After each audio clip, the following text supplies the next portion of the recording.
How the year got 12 months. Heya, heya, henna. Heya, heya, henna. Heya, heya, henna. Heya, nihu. Heya, nihu. Minue ni tata tashine misiwe ni kamoya. Tashine misiwe manachi tatai minoshiki taskinau. Eya heya nihu. Eya heya henna. Eya heya henna. Eya heya henna. Eya nihu. Eya nihu. Minue ni tata tashine misiwe epimotea tashine misiwe minue tamo winchi hayaya kota haski eya heya nihu. Eya heya henna. Eya heya henna. Eya heya henna. Eya nihu. Eya nihu. Not too many, eh? Sit down. We never had any raisins or anything like that to put into our bannock. We use berries like these. My mother used to send us out to go and pick berries when she wanted them in bannock.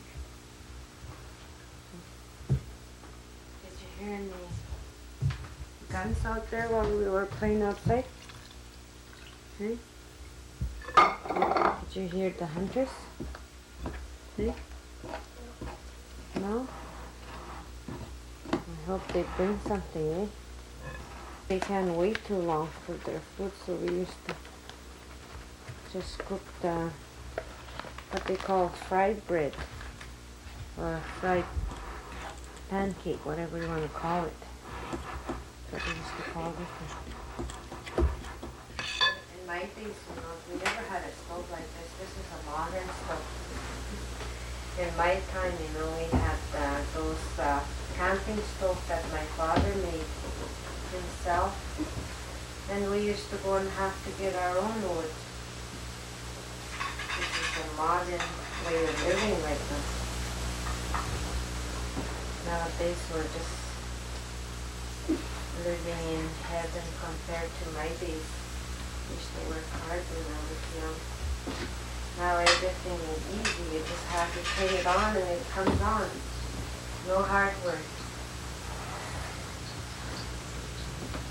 Maybe that's why people are fat today. Eh? You think so? If you have nothing else in the bush, there were no candies, no chips, When my mother made this, that was just like a chocolate bar for us. It's a real treat. Because in those days we never had any candy and no chips to eat. It's like, but now, you must have a candy or a chocolate bar 3 or 4 times a day now, eh? They're so accessible now. Want to take this outside with you?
I'll tell you a little story called How the Year Got 12 Months.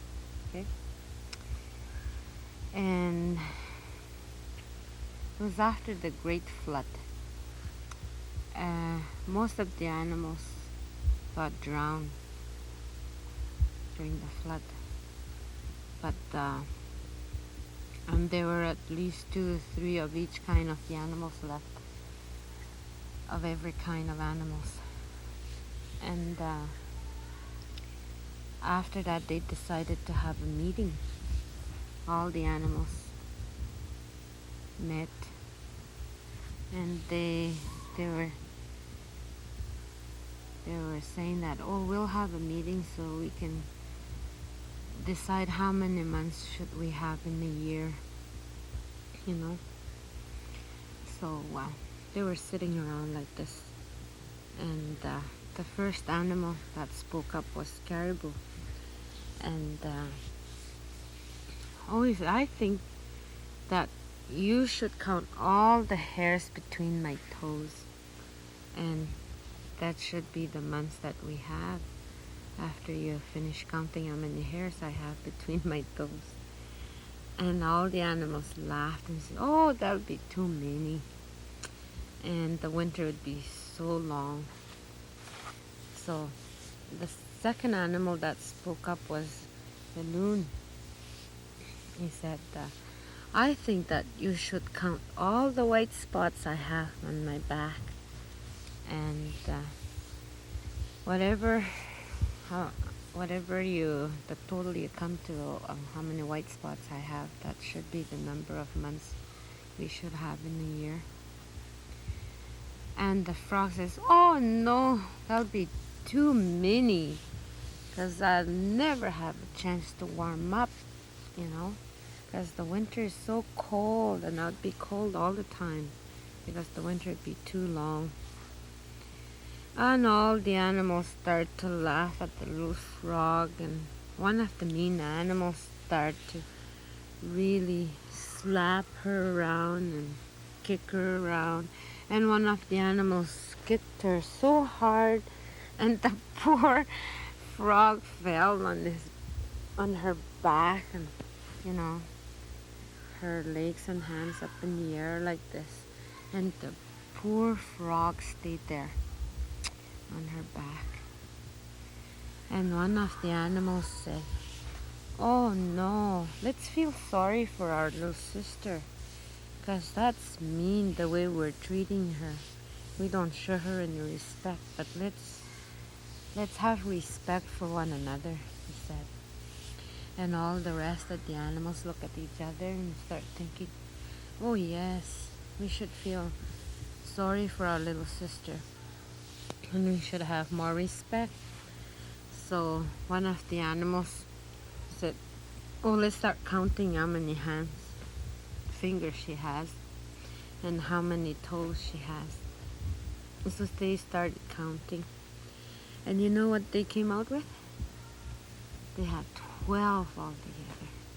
And that's how come we have 12 months in a year, because the frog had 12 altogether, hands and toes. So the Indian people tell their children, not necessarily for children but also adults, you know, it's a good teaching lesson for how to respect one another, no matter how big, how rich we are, or how smart we are. We still have the same equal rights, you know, to live and to respect one another.